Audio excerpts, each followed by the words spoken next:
الحمدللہ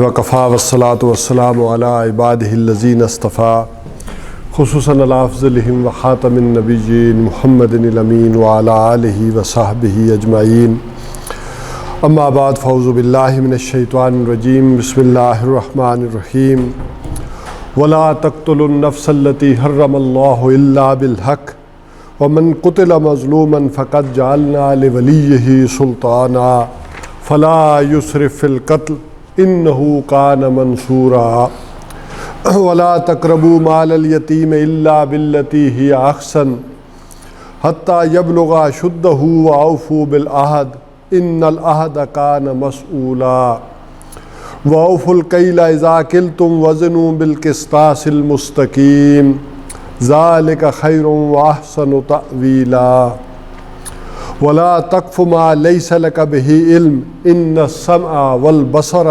والفؤاد كل اولئك كان عنه مسؤولا ولا تمش في الارض مرحا انك لن تخرق الارض ولن تبلغ الجبال طولا كل ذلك كان سيئه عند ربك مكروها ذلك مما اوحى اليك ربك من الحكمة ولا تجعل مع اللہ الہا آخر فتلقى في جہنم ملوما مدحورا افاصفاکم ربکم بالبنین واتخذ من الملائکۃ اناسا انکم لتقولون قولا عظیما صدق اللہ العظیم رب اشرح لی صدری ویسر لی امری واحلل عقدۃ من لسانی یفقہوا قولی آمین یا رب العالمین۔ آج ہماری جو کنکلوڈنگ سیشن ہے اس حوالے سے اور آخری بھی ہے شاید رمضان سے پہلے کہ سورہ بنی اسرائیل کا تیسرا اور چوتھا رکوع، اس کا ہم نے مطالعے کا آغاز کیا تھا اور اس کا موضوع رکھا تھا کہ ہمارے معاشرے کے اندر کون سی سوشل ایولز ہیں اور کون سی سوشل ویلیوز ہیں کہ جن کو اللہ یہ چاہتے ہیں کہ وہ سوشل ویلیوز پروموٹ ہوں، اور کون سی سوشل ایولز ہیں کہ جو ایریڈیکیٹ ہو جانی چاہیے، معاشرے سے بے خوبن کی طرح اکھاڑ کر پھینک دینی چاہیے۔ ایک اعتبار سے آپ کہہ سکتے ہیں کہ یہ اس معاشرے کے، اسلامی معاشرے کے ڈائریکٹیو پرنسپلز بھی ہیں۔ اس پہ جہاں تک ہم نے گفتگو کی تھی کہ سب سے پہلی بات آئی تھی کہ وَقَضَىٰ رَبُّكَ إِلَّا إِيَّاهُ وَبِالْوَالِدَيْنِ إِحْسَانًا، کہ سب سے پہلا حق اللہ کا کہ اس کے سوا کسی کی بندگی نہ ہو، پھر والدین کے ساتھ حسن سلوک ہو، اسی طرح پھر قرابت داروں کے ساتھ بات آئی تھی کہ قرابت داروں کے ساتھ بھی ان کا حق دے دو تاکہ ان کی احتیاجات، ان کی ضروریات پوری ہوں گی تو معاشرے میں ایک فساد برپا نہیں ہوگا۔ پھر اس کے بعد آیا تھا کہ اولاد کا یہ حق ہے کہ اسے زندہ رہنے دیا جائے۔ پھر اس کے بعد اسی حقوق کے تصور میں یہ بات بھی آئی تھی کہ ولا تقربوا الزنا، اس کے مختلف اسپیکٹس تو ہم نے دیکھے، لیکن اس سینس میں یہ بات آئے گی کہ اولاد کو غلط طریقے سے پیدا نہ کرو، اس معاشرے میں اولاد غلط طریقے سے وجود میں نہیں آنی چاہیے۔ اب اس کے بعد جو بات آ گئی تھی کہ ابھی جو آیات میں نے پڑھی ہیں ان کا بھی اگرچہ درس ہو گیا تھا، گفتگو ہو گئی تھی کہ کسی جان کو قتل مت کرو، احترام جان، اور اصل میں تو اولاد کو بھی زندہ رہنے دو، وہ بھی احترام جان میں ہی آ جائے گا دونوں میں۔ اور اسی میں ایک تیسری ڈائمنشن بھی ہم نے پچھلی دفعہ پڑھی تھی کہ خودکشی بھی حرام، آپ کو اپنی جان لینے کا اختیار بھی نہیں ہے، یہ بھی امانت ہے آپ کے پاس۔ اس کی وجہ یہ ہے کہ انسان کے بارے میں کہا جاتا ہے کہ یہ متمدن حیوان ہے جو مل جل کر رہتا ہے، اسی سے تمدن، مدنیت، مدینہ اصل میں شہر کو کہتے ہیں، مدنیت شہری زندگی، تو متمدن وہ انسان جو مل جل کر رہتے ہیں، تو اس کی بیسک شے، بنیاد ہے ایک دوسرے کا احترام۔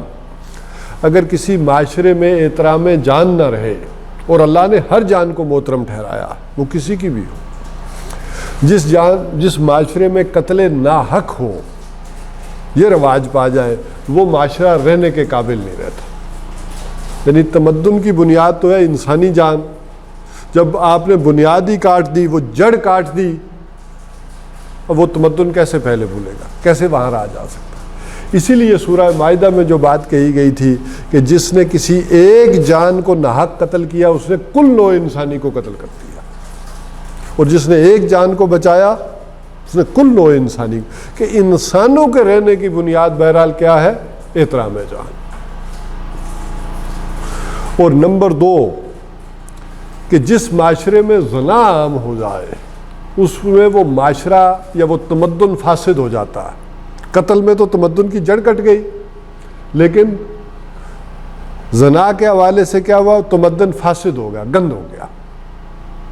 جیسے پانی بڑا پاکیزہ ہے، دودھ کا ڈرم ہے پاکیزہ ہے، لیکن اس میں پیشاب کا قطرہ گر گیا تو وہ پینے کے جوگا تو نہیں رہا نا۔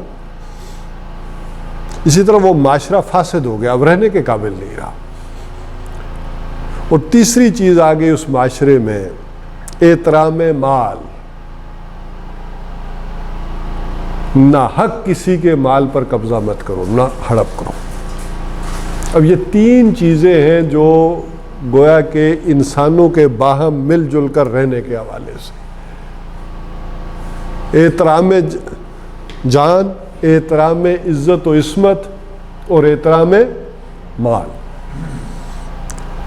اور احترام مال میں ایک وہ تو چیزیں بڑی اوپن، چوری، ڈاکہ، غبن، یہاں اس کی ہائیسٹ فارم جو ہے وہ بتائی جا رہی ہے کہ ایک چوری ہوتی ہے چھپی ہوئی چوری، جسے آج کی زبان میں سوفسٹیکیٹڈ لینگویج میں کہتے ہیں کہ وائٹ کالر کرائم، کہ جو پکڑی نہیں جاتی۔ تو یہاں اس چوری کا ذکر آ رہا ہے کہ جو پکڑی نہیں جاتی۔ تو اصل میں بنیاد بتائی جا رہی ہے کہ احترام مال، وہ اگر معاشرے میں نہیں ہوگا تو اس سے بھی فساد برپا ہوگا۔ اور اس چھپی ہوئی چوری میں سب سے بڑی بات آئی تھی کہ مال یتیم، وَلَا تَقْرَبُوا مَالَ الْيَتِيمِ إِلَّا بِالَّتِي هِيَ أَحْسَنُ، کہ یتیم کے مال کے قریب بھی نہ جاؤ۔ اس میں نے عرض کی تھی کہ اس حوالے سے ایک معاشرے میں ارتقاء ہوا ہے اور بہتری آئی ہے۔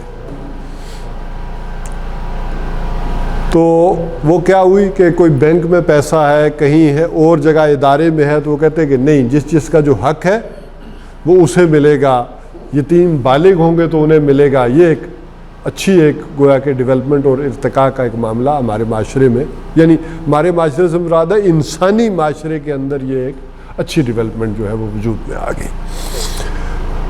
ورنہ وہ بات آ جاتی ہے کہ میرے ایک دوست تو ان کے ریلیٹیو جو تھے تو ان کے چچا سے گلہ کیا بچوں نے، بچپن کی بات ہے، پرانے زمانے میں، یعنی والدین ہمارے دادی دادا کے زمانے کی بات ہے۔ انہوں نے کہا کہ آپ نے ہمارے ساتھ نہ بڑی زیادتیاں کی ہیں، صحیح طرح سے پالا نہیں، بھوکھا بھی رکھا ہے، یہ وہ۔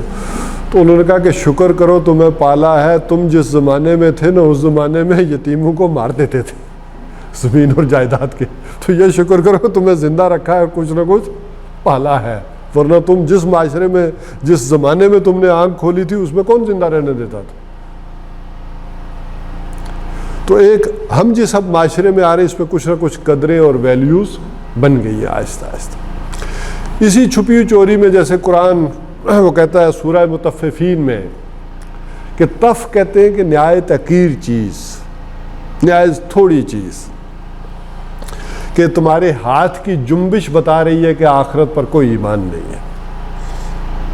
ویسے حاجی ہو، قاضی ہو، بڑے یعنی دیندار ہو، لیکن تمہاری ہاتھ کی ذرا سی جنبش نے یہ بانڈا پھوڑ دیا بیچ چوراہے کہ کوئی ایمان نہیں ہے۔ کیا مطلب؟ یعنی ایک آدمی کلو میں سے کتنی ڈنڈی مار لے گا؟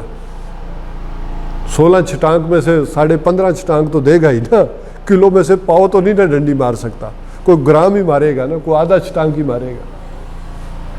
کپڑا ناپتے ہوئے ذرا زور سے کھینچے گا تو کتنا 1 انچ کا فرق ڈال لے گا نا، پورے سوٹ کے اوپر کتنا 3 انچ کا فرق پڑ جائے گا۔ تو یہ تمہاری ذرا سی ہاتھ کی جنبش جو ہے یہ بتا رہی ہے کہ کوئی ایمان سے تم پیدل ہو، ایمان نہیں ہے تمہارا۔ اور پھر کہا ایسے لوگوں کا جو معاملہ ہوتا ہے وہ کیا ہوتا ہے، جب یہ لے رہے ہوتے ہیں نا تو سر چڑھ کر لے رہے ہوتے ہیں، بڑے کہتے ہیں تم ایماندار نہیں ہو، صحیح کر کے تولو، ناپو، خدا خوفی تم لوگوں میں نہیں ہے۔ ان کے لیکچرز ایک سائڈ پر یہ ہوتے ہیں، اور دوسری سائڈ پر جب وہی لوگ دینے والے ہوتے ہیں تو ان کی ہاتھ کی جنبش بالکل کچھ اور ہوتی ہے۔ تو یہ وہ چوریاں ہیں جو چھپی ہوئی چوریاں ہیں، یہ پکڑ دکڑ میں نہیں آتی۔ اس حوالے سے کہا گیا کہ ذالک خیر و احسن تعویلا، یعنی واوفوا الکیل اذا کلتم، جب کہ تم پیمانہ بھرو تو پورا بھرو، اور وزنوا بالقسطاس المستقیم، اور وزن کرو تو سیدھی ڈنڈی کے ساتھ، جو اس وقت تولنے کا ایک طریقہ تھا ترازو سے، سیدھی ڈنڈی کے ساتھ ترازو ہو۔ ذالک خیر، یہ بہتر بات ہے، واحسن تحویلا، اور انجام کار کے اعتبار سے بھی بہتر، اس کا جو رزلٹ نکلے گا وہ بھی صحیح نکلے گا، یعنی یہ درست کی کرو گے۔ کہنے کو تو آدمی کہہ لے گا نا کہ میں کما رہا ہوں، مجھے فائدہ ہو رہا ہے، لیکن الٹیمیٹ وہ فائدہ نہیں ہوتا، نہ اس دنیا میں ہوتا ہے اور نہ آخرت میں ہوتا ہے۔ وہ بھی ہے نا کہ یہ جو یتیموں کا مال اپنے کھا رہے ہیں، یہ کیا کر رہے ہیں، اپنے پیٹوں میں آگ بھر رہے ہیں، تو وہ آگ ابھی نظر تو نہیں آتی، ایک چیزوں کی جو فزیکل اپیرنس ہے، اور ایک ہے ان کی معنوی حقیقت۔ ایک دن واقعتاً وہ آئے گا کہ یہ مال واقعتاً آگ بن جائے گا۔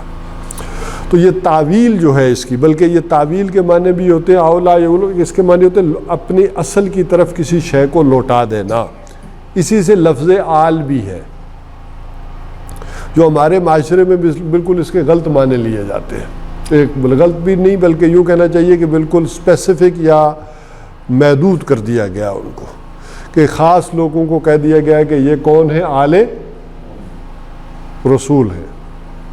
حالانکہ یہ آل کا لفظ اس نسبت سے استعمال ہوتا ہے کہ لوگوں کو جب کسی خاص شخصیت سے یا خاص چیز کی طرف ایک لگاؤ ہو، ایک رجوع ہو، تو وہ کہا جاتا ہے انہیں۔ جیسے قرآن حکیم میں یہ الفاظ استعمال ہوتے ہیں کہ آل فرعون، تو وہ سارے لوگ جو مصر میں تھے وہ کوئی فرعون کی اولاد تو نہیں تھے، لیکن کہلاتے کیا تھے، آل فرعون، کیونکہ انہوں نے اپنی نسبت کس سے جوڑ رکھی تھی، فرعون سے، اس کے عقائد سے، اس کے نظریات سے، اس کے ساتھ۔ تو اس اعتبار سے اگر کہیں گے تو آل محمد صلی اللہ علیہ وسلم میں ساری کی ساری امت آئے گی۔ جب ہم یہ دعا کرتے ہیں کہ اللہم صلی علی محمد وعلی آل محمد، تو یہ اس کو بالکل ان محدود معنوں میں تصور نہ کریں۔ اس سے مراد ہے کہ جو بھی لوگ محمد صلی اللہ علیہ وسلم پر ایمان لے کر آئے، اس سے گویا کہ یہ سارے ہی مراد ہوں گے۔ اب آ جائیے کہ یہاں تک تو ہماری گفتگو جو ہے وہ ہو گئی تھی۔ اب اس کے بعد آخر میں یہ بات کہی، وَلَا تَقْفُ مَا لَيْسَ لَكَ بِهِ علم، اپنے موقف کی بنیاد علم پر رکھو، یعنی توہمات پر نہ ہو۔ یعنی انسان کا جو ویژن ہو، اس کی گفتگو ہو، وہ دلائل پر مبنی ہونی چاہیے، علم پر مبنی ہونی چاہیے۔ اس کا ایک پہلو تو وہ بھی ہے کہ شک خام خواہ ایک دوسرے پر نہ کیا کرو، سوء ظن نہ کیا کرو، یہ بھی اپنی جگہ بات ہے۔ لیکن ایک یہ ہے کہ اس سے پہلے دنیا میں توہمات کے اوپر بنیاد رکھی جاتی تھی، پوری نالج کی، چیزوں کی۔ تو یہ جب گویا کہ قرآن نے بالکل آ کر ان آیات سے ایک نئے دور کا آغاز کیا ہے۔ اس حوالے سے اگر دیکھیں گے تو ہم جس دور میں رہ رہے ہیں، یہ اصل میں وہ دور ہے کہ جس کا آغاز قرآن حکیم نے کیا، کہ تم اپنے موقف کی بنیاد رکھو، علم کے اوپر رکھو، دلیل کے اوپر ہو۔ اور یہیں سے سائنس کا آغاز ہوا دنیا میں۔ سائنس کا جو اصل میں آغاز ہوا وہ ان بنیادوں پر ہوا، اور مسلمانوں نے بھی جو ریسرچ شروع کی اور اس طرف آئے تو وہ بھی اللہ تعالیٰ کے اس پیغام کے تحت آئے ہیں، اور پھر آ کر کہا ہے کہ ان السمع والبصر والفؤاد کل اولئک کان عنہ مسئولا۔ یہ جو ہم نے تمہیں سننے کی اور دیکھنے کی اور یہ دماغ دیا ہے، یہ جو صلاحیتیں دی ہیں، تو ان سب کے بارے میں پوچھو گی۔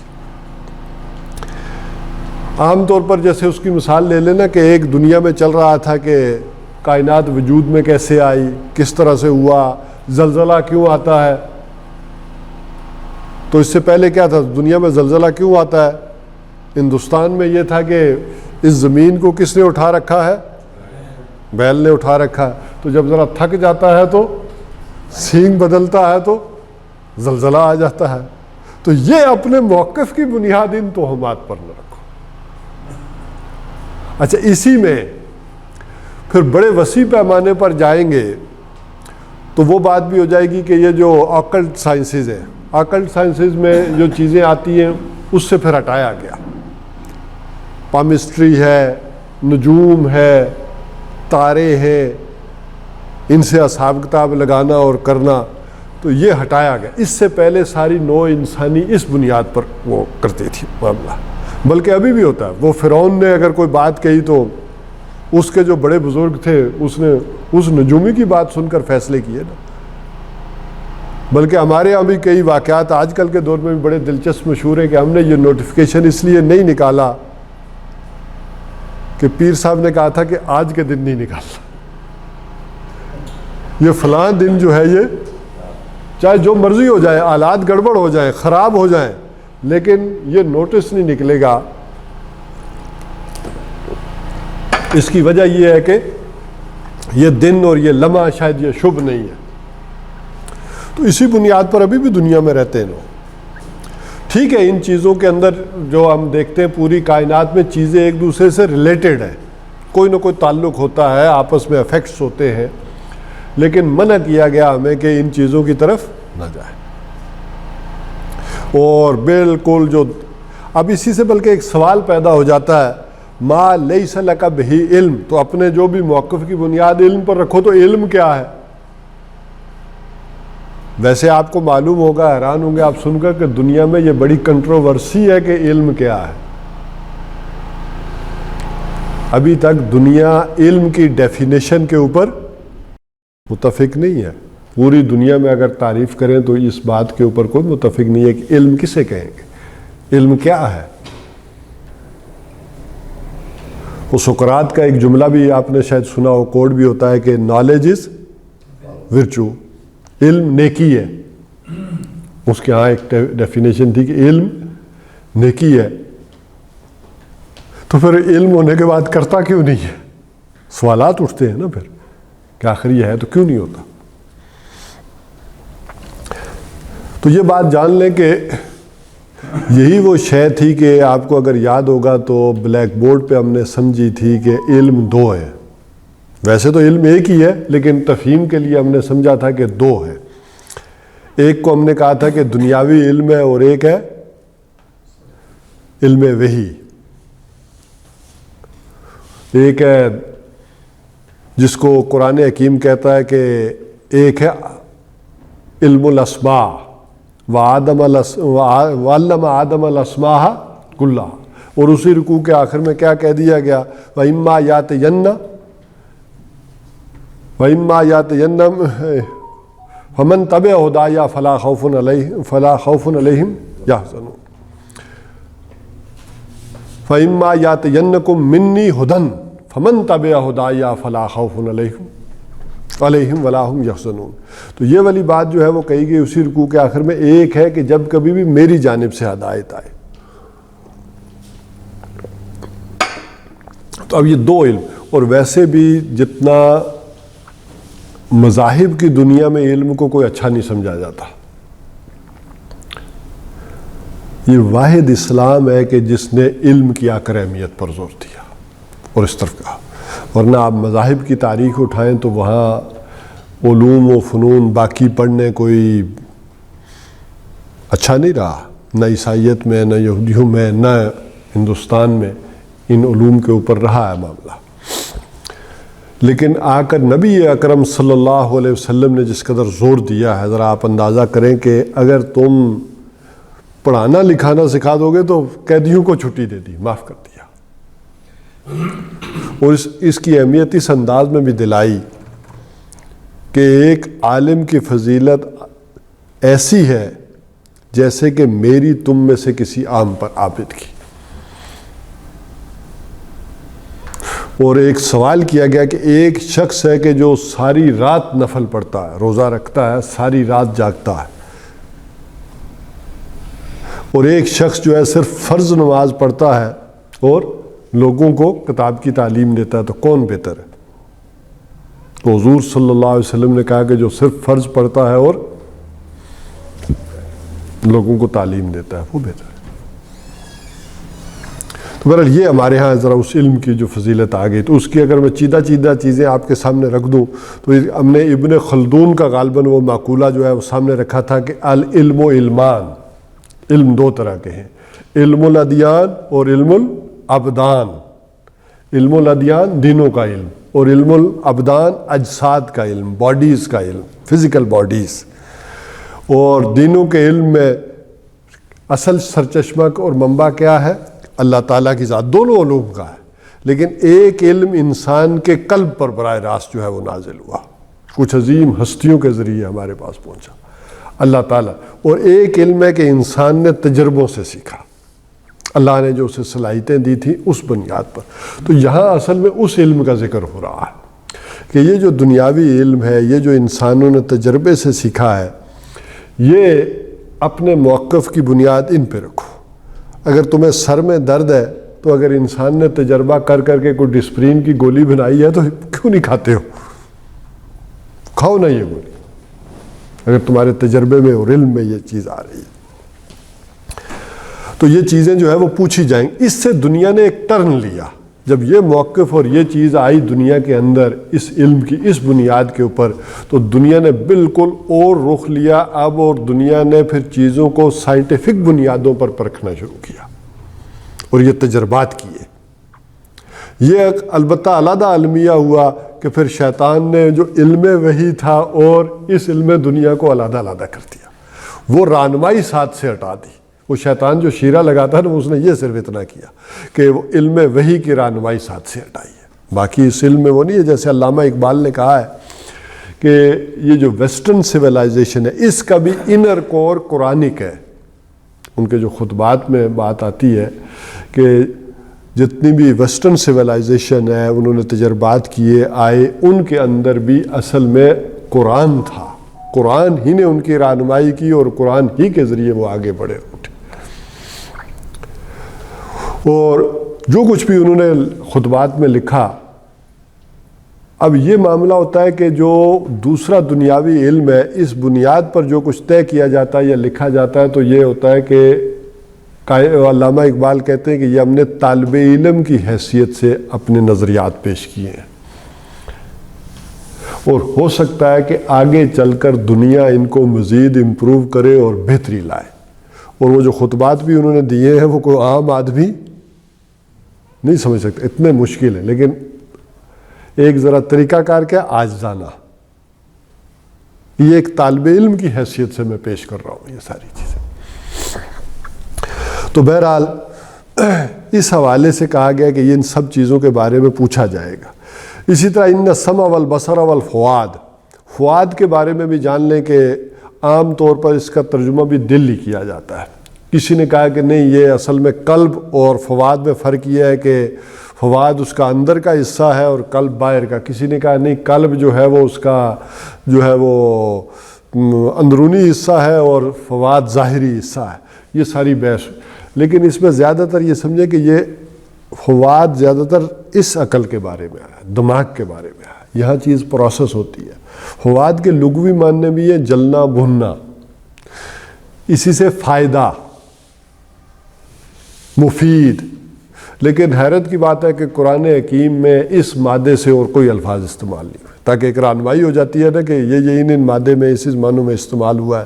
تو یہ فؤاد تقریباً قرآن حکیم میں 16 مرتبہ استعمال ہوا ہے، اور 7 مرتبہ تو ان السمع والبصر کے ساتھ استعمال ہوا ہے، اور تقریباً باقی 8 مرتبہ یہ صرف بصارت کے ساتھ استعمال ہوا۔ یہ بھی تو ایک سینس ہے نا دیکھنے کا بھی، اس کے ساتھ بھی۔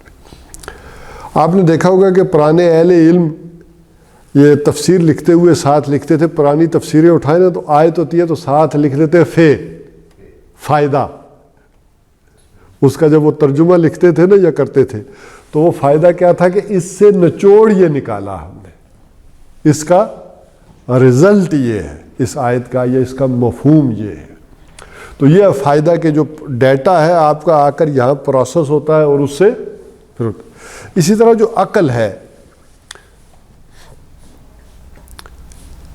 عقل کے لفظ بھی قرآن حکیم میں بطور اسم کہیں استعمال نہیں ہوا،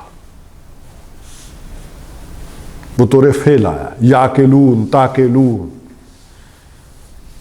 یعنی ایک پروسیس کے درجے میں تو بات آئی ہے، ایک اسم کے درجے میں، آئیڈینٹی کے درجے میں نہیں بات آئی کہ وہ لوگ جو غور و فکر کرتے ہیں اس تعقل سے کام لیتے ہیں،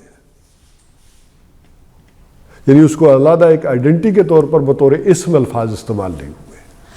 بہرحال اس میں سے پھر اگر بندہ ذرا دیکھتا ہے ان چیزوں پر غور کرتا ہے تو پھر اس سے کچھ چیزیں اور کچھ حقائق جو ہے انسان کے سامنے آتے ہیں۔ بہرحال یہ وہ چیزیں ہیں کہ کل اولئک کان عنہ مسئولا، اللہ تعالیٰ ان کے بارے میں پوچھے گا کہ اگر یہ میں نے دیکھنے کی صلاحیت دی تھی، سننے کی دی تھی، سمجھنے کی دی تھی، تو ان صلاحیتوں سے فائدہ اٹھا کر کیوں نہیں کام کیا، ان بنیادوں پر کام کرتے۔ ولا تمش فی الارض مرحا، اب آخر میں جو بات آ رہی ہے کہ زمین پر اکڑ کر مت چلو، ولا تمش فی الارض مرحا، زمین کے اوپر اکڑ کر مت چلو۔ یہ اکڑ کیا ہے اصل میں؟ یہ تکبر، غرور، یہ نہ ہو۔ اور یہ جو دنیا میں پیدا ہوتا ہے کہ یہ اور ہے، ہم اور ہے، ہم برہمن ہیں اور یہ شودر ہے،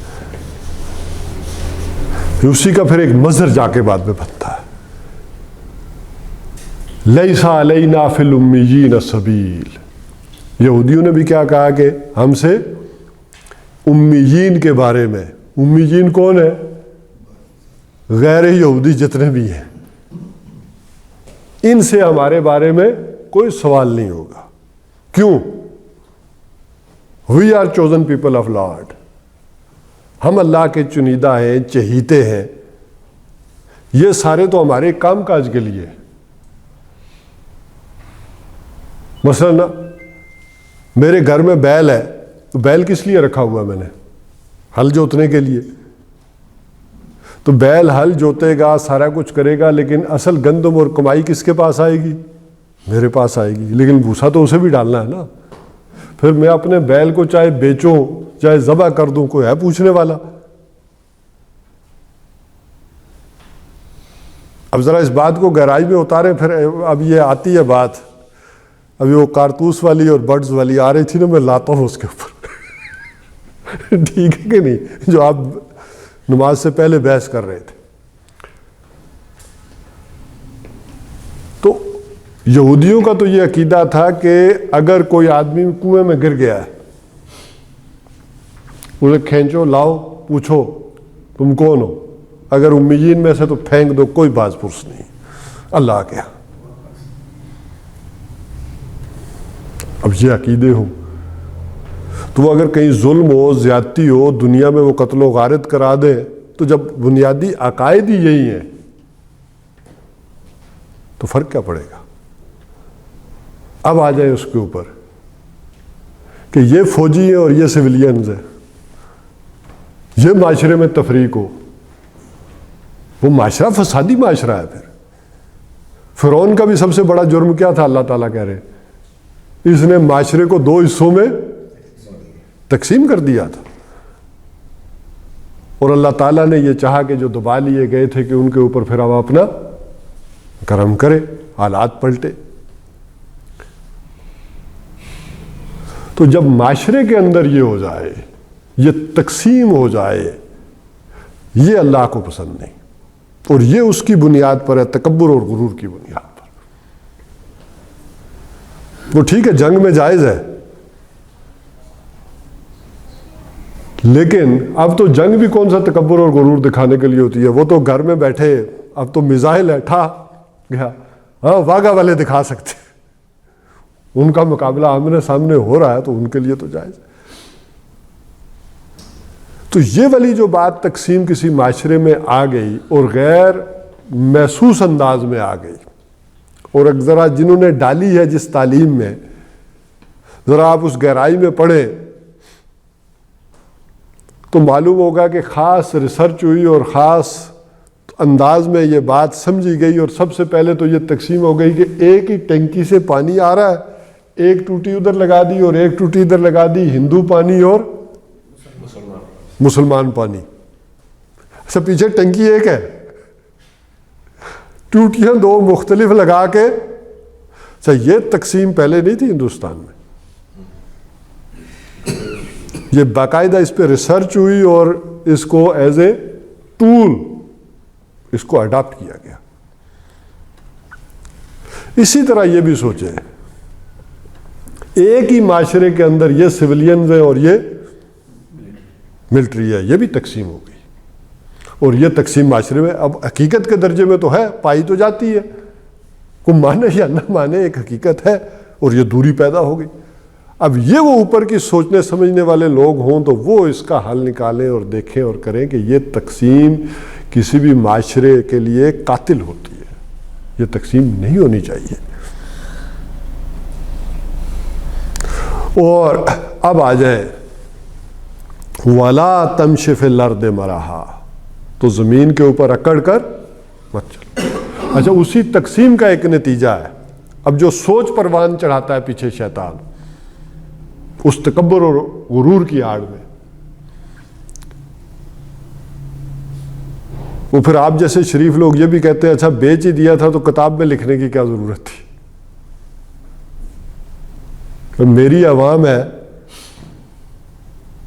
رعایا ہے، اب جب یہ فرق ہوگا تو بیچ دی تو کیا فرق پڑتا ہے۔ اسی تقسیم کے نتیجے میں یہ پھر بات آتی ہے۔ پھر اوپر بیٹھے ہوئے لوگ جب نیچوں کو اور سمجھیں گے اور اوپر کو اور سمجھیں گے تو ملکوں کے اور قوم کے اور بڑے بڑے لیڈروں نے دنیا میں اپنے لوگوں کو بیچا، اور اس کی بیس میں یہ بات تھی، قوموں کو بیچا ہے، اپنی عوام کو بیچا ہے۔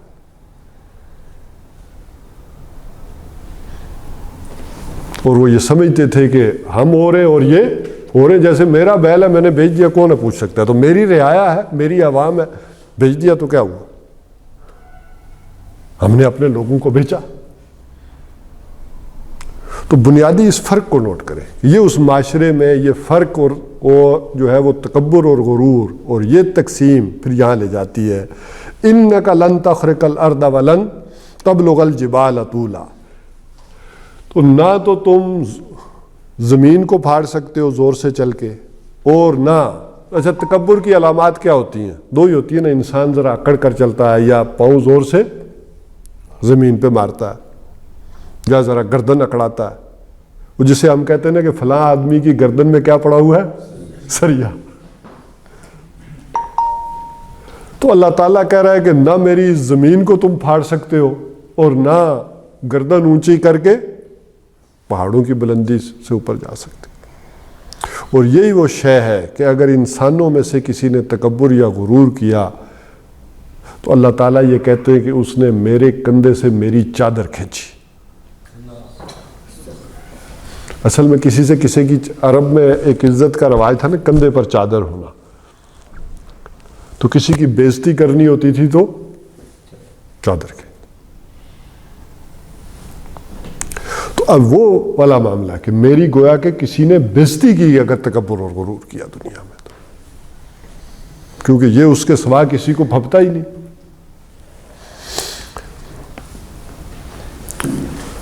کل ذالک کان سیئہ عند ربک مکروہا، اب جتنی بھی باتیں پڑھی ہیں یہ ساری تیرے رب کے نزدیک یہ ساری کی ساری سیئات ہیں، مکروہات ہیں، ناپسندیدہ ہیں۔ جتنی بھی ان چیزوں میں برائیاں تھیں ابھی تک، جتنی دو رکوع میں ہم نے پڑھی ہیں، وہ یتیم کے یعنی شروع میں سے اگر لے لیں تو اگر کوئی آدمی اللہ کے سامنے نہیں جھک رہا، والدین کا ادب نہیں رہا، قرابت داروں کا حق نہیں دے رہا، اولاد کو مار رہا ہے، اسی طرح زنا والے معاملے میں ملوث ہے، یتیم کا مال اس کے ہڑپ کرنے کے چکر میں ہے، تو یہ ساری کی ساری باتیں تیرے رب کے ہاں نہایت ہی